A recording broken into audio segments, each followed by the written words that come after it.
నీరసం రావడానికి గల కారణాలు తెలుసుకుందాం. ప్రతి ఒక్కరూ కూడా నిద్ర లేచినప్పటి నుండి పడుకునే వరకు నాకు నీరసంగా ఉంది అని అంటూ ఉంటారు కదా. ఎందుకు అలా చెప్తూ ఉంటారో ఒకసారి తెలుసుకుందాం. పోషకాహార లోపం ఫస్ట్. ఐరన్, విటమిన్ B12 అనేది మన బాడీలో తగ్గినప్పుడు, లేదా ఇంకా రకరకాల విటమిన్స్ మినరల్స్ ఉన్నాయి కదా, ఇవన్నీ కూడా మన బాడీలో లోపించినప్పుడు నీరసం అనేది వస్తుంది. ఓకేనా. నెక్స్ట్, వాటర్ తక్కువగా తీసుకోవడం. డీహైడ్రేషన్ వల్ల కూడా నీరసం అనేది వస్తుంది. మన బాడీ ఎప్పుడైతే డీహైడ్రేషన్ అవుతుందో అప్పుడు కూడా నీరసం అనేది వస్తుంది, శక్తి తగ్గిపోతుంది కాబట్టి. తర్వాత వర్కౌట్ లేకపోవడం, ఆ సురుకుదనం. ఇప్పుడు మార్నింగ్ వర్కౌట్ చేస్తే డే అంతా కూడా సురుగ్గా ఉంటాం, ఎనర్జీగా ఉంటాం.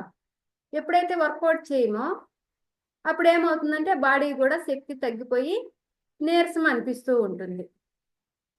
తర్వాత నిద్ర లేకపోవడం వల్ల కూడా నీరసం అనేది అనిపిస్తూ ఉంటుంది. నిద్రపోయినట్టే ఉంటారు కానీ మన బాడీకి సరిపోయేంత నిద్ర లేకపోవడం వల్ల కూడా నీరసం అనేది అనిపిస్తూ ఉంటుంది. నెక్స్ట్ థైరాయిడ్ సమస్యలు ఉన్నా కూడా, హైపోథైరాయిజం ఉన్నా కూడా నీరసం అనేది మన బాడీకి చాలా లోగా అనిపిస్తూ ఉంటుంది, శక్తి లోగా ఉంటుంది. నెక్స్ట్, ఎక్కువగా స్వీట్లు తినడం వల్ల కూడా, ఎక్కువగా టీలు కాఫీలు తాగడం వల్ల కూడా నీరసం అనేది అనిపిస్తూ ఉంటుంది. ఇంకా పని ఎక్కువ చేసినప్పుడు, బాడీ అలసిపోయినప్పుడు కూడా, అతికి మించి పని చేసినప్పుడు కూడా మన బాడీకి నీరసం అనేది వస్తూ ఉంటుంది. ఇంకా మానసిక కారణాల వల్ల కూడా, నెగిటివ్ థాట్స్ చేసినప్పుడు కూడా నీరసం అనేది కలుగుతూ ఉంటుంది. డిప్రెషన్లో ఉన్న, స్ట్రెస్ ఎక్కువైనా, ఆందోళనగా ఉన్నా, బోరింగ్గా అనిపిస్తూ ఉంటుంది. ఇది ఎలా తగ్గించుకోవాలి, నీరసం అనేది ఎలా తగ్గించుకోవాలి? మామూలుగా వాటర్ మన బాడీకి తగినంత వాటర్ తీసుకోవాలి. ఎప్పుడైతే మన బాడీకి తగినంత వాటర్ తీసుకుంటామో అప్పుడు మాత్రమే మన బాడీకి శక్తిని అందిస్తూ ఉంటుంది, ఎనర్జీ కూడా హైలో ఉంటుంది, లేదంటే ఎనర్జీ లోగా ఉంటుంది అన్నమాట. సరేనా. ఎప్పుడు కూడా బాడీని డీహైడ్రేషన్ కాకుండా హైడ్రేషన్లో పెట్టుకుంటూ ఉండాలన్నమాట. నెక్స్ట్, పోషకాహారం తీసుకోవడం. విటమిన్స్, మినరల్స్, మంచిగా ప్రోటీను, ఫైబరు, గుడ్ ఫ్యాట్, ఇవన్నీ కూడా బ్యాలెన్స్గా తీసుకోవడం. ఎప్పుడైతే మనం బ్యాలెన్స్గా తీసుకుంటామో అప్పుడు మాత్రమే మన బాడీలో ఎనర్జీ ఉంటుంది, మనం చేసే వర్క్ కూడా చురుగ్గా చేస్తాం అన్నమాట. ఇంకా కనీసం రోజుకి 6 to 8 hours నిద్ర ఉండాలి, స్లీప్. ఈ స్లీప్ కరెక్ట్గా ప్రాపర్గా ఉందా లేదా చూసుకోవాల్సి ఉంటుంది ఒకసారి. తర్వాత, అధికంగా స్వీట్లు తినడం, షుగర్ తినడం, కెఫిన్ తినడం. కెఫిన్ అంటే కాఫీలో వస్తుంది, టీలో వస్తుంది, ఐస్ క్రీమ్స్ వస్తుంది, చాక్లెట్లో ఉంటుంది, స్వీట్ ఇలాంటి బేకరీ ఐటెంలో కూడా వస్తూ ఉంటుంది, కూల్ డ్రింక్స్ ఇలాగా వస్తూ ఉంటాయి. స్వీట్లు ఎక్కువ తినడం వల్ల కూడా నీరసం అనేది వస్తూ ఉంటుంది. సరేనా. నెక్స్ట్, ఇవన్నీ కంట్రోల్ చేసుకోవాలన్నమాట. ఇంకా మన బాడీకి ఆహారపు అలవాట్లు మార్చుకోవాలి. మార్చుకున్నప్పుడు మంచిగా ఏం తినాలి, ఎంత తినాలి, ఎలా ఉండాలి అని నేర్చుకున్నప్పుడు మన బాడీని కూడా ఆరోగ్యంగా ఉంచుకోగలుగుతాం అన్నమాట.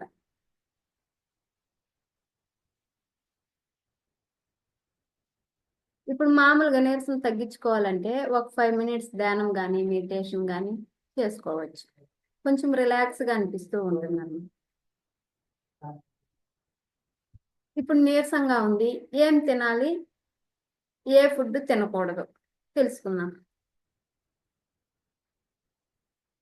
ఎక్కువ అంటే ఏది కూడా అతికి మించి ఏది తీసుకోకూడదు, మీడియంగానే తీసుకోవాల్సి ఉంటుంది. ఎందుకు అంటే ఏదైనా కూడా మన బాడీకి మించితే అనర్థమే. కాబట్టి ఏమేమి తీసుకోవాలి నీరసంగా ఉన్నప్పుడు? ఖర్జూరం తీసుకోవచ్చు, ఎండు ద్రాక్ష తీసుకోవచ్చు, అంజీరా తీసుకోవచ్చు. ఇవన్నిట్లో కూడా ఫైబర్ ఉంటుంది, ఐరన్ ఉంటుంది, షుగర్ ఉంటుంది, సమృద్ధిగా ఉంటుంది. మన బాడీకి కావాల్సినంత ఉంటుంది, అతికి మించి ఉండదన్నమాట.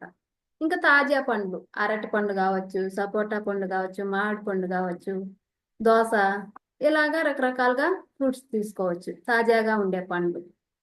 ఇంకా మామూలుగా కూడా నేచురల్గా అయితే తేనె దొరకట్లేదు మనకి. తేనె కొంచెం తీసుకున్నా కూడా కొంచెం ఎనర్జీ వస్తుంది బాడీకి, ఐరన్ ఉంటుంది కాబట్టి. ఇంకా ఇంకా అలసందలు తెలుసు కదా, అలసందలు ఇవి కూడా తక్షణమే శక్తిని అందిస్తూ ఉంటాయి ఆరోగ్యానికి మన బాడీ. ఇందులో అలసందల్లో ఏముంటాయంటే పొటాషియం ఉంటాయి. ఈ పొటాషియం ఉండడం వల్ల మన బాడీకి వెంటనే శక్తిని అందిస్తూ ఉంటాయి. అంటే దీర్ఘకాలికంగా శక్తిని అందించే ఆహారం తెలుసుకుందాం ఇప్పుడు ఏమేమని. ఏది కూడా మన బాడీకి గోధుమ రొట్టెలు తినొచ్చు. ఊతప్పం అంటారు కదా, ఊతప్పం కూడా తీసుకోవచ్చు. బ్రౌన్ రైస్ కూడా తీసుకోవచ్చు. ఎందుకు తీసుకోవచ్చు అంటే దీంట్లో తక్కువ క్యాలరీస్, తక్కువ కార్బ్స్ ఉంటాయి కాబట్టి, లో జిఐ ఫుడ్ కాబట్టి తీసుకోవచ్చు. సరేనా? ఇంకా కూరగాయలకు వస్తే చిక్కుడుగాయలు తీసుకోవచ్చు, శనగలు, పెసల్లో. ఇందులో ప్రోటీన్, ఫైబర్ అధికంగా ఉంటుంది కాబట్టి ఈ ఫుడ్ తీసుకున్నా కూడా నీరసం అనేది, మన బాడీకి ప్రోటీన్ తగ్గినా కూడా నీరసం అనిపిస్తుంది కదా. కాబట్టి ప్రోటీన్ తగ్గినప్పుడు కూడా నీరసం వస్తుంది కాబట్టి ఇవి తీసుకుంటే ఇన్సిడెంట్ ఎనర్జీ వస్తుంది. ఇంకా బాదం, వాల్నట్స్, పిస్తా, ఇవి ఎందుకు తీసుకోవాలి మన బాడీకి అంటే మంచి కొవ్వులు, అంటే గుడ్ ఫ్యాట్ తినాలి మనం అని చెప్తుంటాం కదా. దీంట్లో విటమిన్ ఇ ఉంటుంది, మెగ్నీషియం ఉంటుంది, శక్తిని మన బాడీకి వెంటనే అందిస్తూ ఉంటుంది. కాబట్టి అది కూడా మితంగా తీసుకోవాలి, అతికి మించి ఏది తినకూడదు అనమాట. ఇప్పుడు బాదమ ఒక 3 పప్పులు తీసుకోవచ్చు, లేదా ఒక 5 పప్పులు తీసుకోవచ్చు, అలాగా తీసుకోవాల్సి ఉంటుంది అనమాట. ఇంకా పెరుగు, పెసరపప్పు, దీంట్లో కూడా పెరుగులో ఏముంటుంది, ప్రోబయోటిక్ ఉంటుంది, శరీరాన్ని చురుగ్గా ఉండడానికి హెల్ప్ అవుతుంది. ఇంకా పెసరపప్పులో వచ్చి ప్రోటీన్ ఉంటుంది కాబట్టి మన బాడీకి బెస్ట్గా హెల్ప్ అవుతుంది. చియా సీడ్స్ అంటే ఇవి కూడా, చియా సీడ్స్ కావచ్చు, అవిసె గింజలు కావచ్చు, దీంట్లో ఏముంటాయంటే ఒమేగా 3 ఫ్యాటీ యాసిడ్స్ ఉంటాయి కాబట్టి శరీరానికి వెంటనే శక్తిని అందిస్తూ ఉంటాయి అన్నమాట. ఇంకా నెక్స్ట్ హైడ్రేట్గా ఉంచాలి మన బాడీని. అంటే మన బాడీ ఎప్పుడు కూడా మన బాడీలో వాటర్ ఉండేటట్టు చూసుకోవాలి. వాటర్ ఎండిపోయినట్టు ఉండకుండా మన బాడీలో ఎప్పుడు వాటర్ నిల్వ ఉండేటట్టుగా చూసుకోవాలి. డీహైడ్రేషన్ కాకుండా హైడ్రేషన్లో ఉంచాలన్నమాట. నెక్స్ట్ ఇప్పుడు ఇంకా ఎండాకాలం వస్తుంది కదా, లెమన్ వాటర్ తాగడము, కోకోనట్ వాటర్ తాగడము. ఎందుకు ఇవి తీసుకోవాలి అంటే డీహైడ్రేషన్ నుండి హైడ్రేషన్లో ఉంచుతుంది. కొబ్బరి నీళ్ళు ఏం చేస్తుంది అంటే మన బాడీలో ఎలక్ట్రోలైట్స్కి అందించి దాంట్లో శక్తిని పెంచుతుంది కాబట్టి బెస్ట్గా హెల్ప్ అవుతుంది.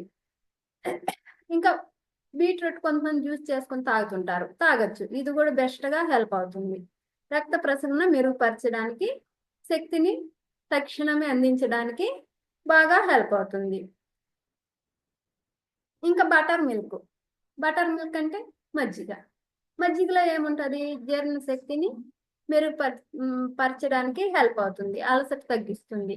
ఎందుకంటే దీంట్లో కూడా మంచిగా విటమిన్స్, మినరల్స్, ప్రోబయోటిక్ ఉంటుంది కాబట్టి చాలా బెస్ట్గా హెల్ప్ అవుతుంది. నీరసంగా ఉన్నప్పుడు తీసుకోకూడని పదార్థాలు ఏంటి చూద్దాం ఒకసారి. ఎక్కువగా టీలు తాగుతుంటారు, నీరసంగా ఉందనేసి అని టీలు తాగుతుంటారు. టీ కావచ్చు, కాఫీ కావచ్చు, తాత్కాలికంగా ఎనర్జీ ఇస్తుంది ఇది మన బాడీకి కాబట్టి అవసరం లేదు, ఇది ఎక్కువ తీసుకోకూడదు. నెక్స్ట్ వచ్చి వైట్ బ్రెడ్ ఎక్కువగా తింటూ ఉంటారు కదా.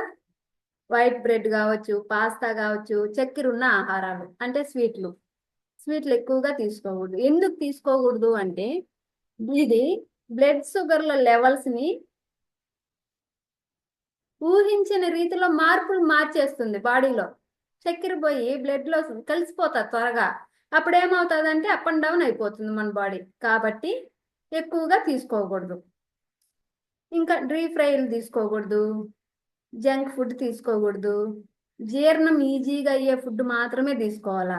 ఇవి జీర్ణం అవ్వడానికి చాలా టైం పడుతుంది, చాలా అంటే చాలా టైం పడుతుంది. కాబట్టి ఇది ఇది తక్కువగా తీసుకోవాల్సి ఉంటుంది అనమాట. బేకరీ ఐటమ్స్ అంతా అసలు అవసరం లేదు మన బాడీకి చెప్పాలి అంటే. ఇవన్నీ కూడా అవాయిడ్ చేయాలి. ఇంకా రోజు ఏం తినాలి, మామూలుగా బ్యాలెన్స్డ్ ఫుడ్ తీసుకోవాలి. పొద్దున బ్రేక్ఫాస్ట్ మాత్రం విటమిన్స్ మినరల్స్ మంచిగా ప్రాపర్గా మన బాడీకి ఇవ్వాలి.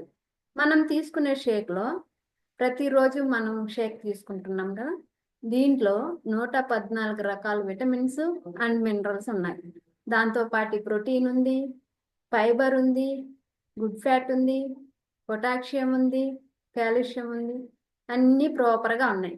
కాబట్టి మనకి ఎనర్జీగా ఉంటాం, డే అంతా యాక్టివ్గా ఉంటాం, చాలా యాంటీ ఏజింగ్గా కూడా కనిపిస్తూ ఉంటాం, అందంగా కూడా ఉంటాం కదా. ఇలా అవడానికి కారణం ఏమంటే మన బాడీకి కావలసిన పోషకాహారం మన బాడీకి అందిస్తున్నాం కాబట్టి ఇలాగా ఉన్నామన్నమాట మనం. కాబట్టి ప్రతి ఒక్కరూ కూడా నీరసం రాకుండా ఉండాలి అంటే ఇప్పుడు చెప్పిన డైట్ అంతా ఫాలో అవ్వండి. ఓకేనా? మీకు కానీ నచ్చినట్టయితే అందరికీ షేర్ చేయండి.